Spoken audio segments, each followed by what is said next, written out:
खा कुत्ते रोटी खा मजे कर एंजॉय कर तो चाह के नहीं आए नहीं चे हाथ पाव कर रोटी जो तो अले खावा दे अच्छा हो रहा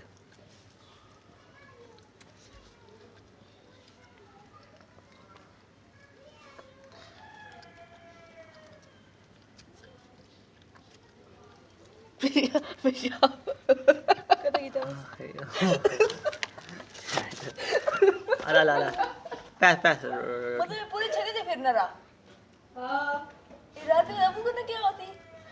क्या होती इधर हां फिर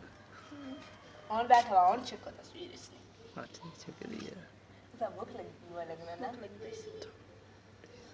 और रोटी पैस थोड़ी हां रोटी नहीं खाना चार को फिर खत्म हो गई चार थोड़ा पा दे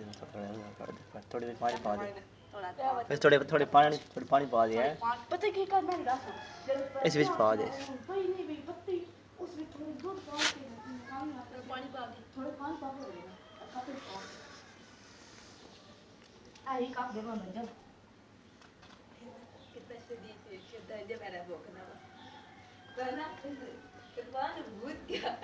बहुत ही सही ना मैं सब बता पे है ना बड़ी चाह पैसा था